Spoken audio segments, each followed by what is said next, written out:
I've had the privilege of working in the impact sector for the last 25 years. And during this time, I've met incredible people, seen immense pain, and been involved with numerous projects with the aim of changing people's lives.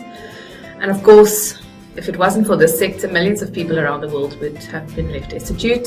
So firstly, I want to applaud each and every person working tirelessly, not for their own benefit, but to change other people's lives. But what I've also seen is the frustration of impact sector practitioners when they don't see the needle shift at scale. On a macro level, things are actually getting worse, not better.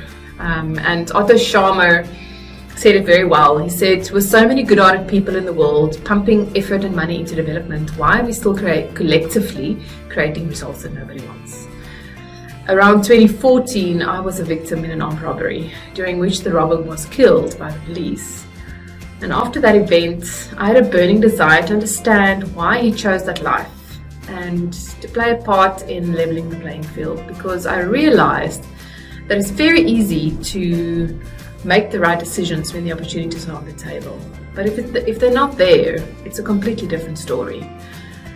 So my journey led me to Stellenbosch, a town who has it all, the richest of the rich, the poorest of the poor, and an academic giant in its backyard.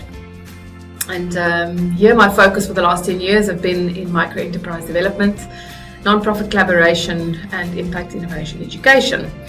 And in my search for reasons of why we're creating results that nobody wants, I've seen a number of systemic issues that will need to be addressed if we want to see the needle shift. Impact solutions, for example, are largely owned by non-profits and government and not by those most affected by the problems, because there isn't an enabling environment that supports locally owned impact enterprises. For example, a nurse who runs her own clinic, who lives in a vulnerable community, who is paid by customers living in that community for a service and solving the access to healthcare problem in her own community. Secondly, we don't have enough people thinking about solving the world's problems, and perhaps we need to teach higher education students how to become impact innovators in their fields of study. As a doctor, as an engineer, as a lawyer, what does it mean to be an impact innovator, and what does that journey look like? On a policy level, impact innovation and social entrepreneurship is not recognized as potential regional economic drivers in the same way that we think about things like tourism or agriculture. If locals are equipped to solve local problems, less money will leave vulnerable communities, and you'll see local economic development in its truest form. There are also a number of untapped opportunities for nonprofits who are doing amazing work to not only unlock social value but also economic value in communities.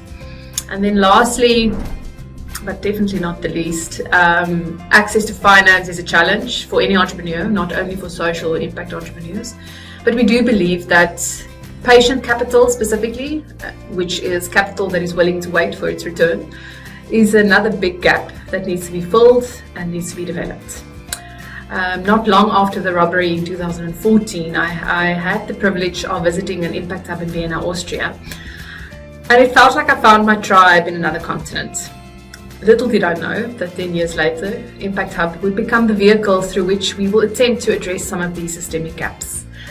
So here we are, Impact Hub Cape Winelands. We exist to drive the transition of impact innovation business ownership from the 1% to the 99%, ensuring that those most affected by systemic challenges in the Cape Winelands and beyond are no longer passive recipients of aid, but active owners of the solutions. We place equal value on creating local wealth as we do on driving social change.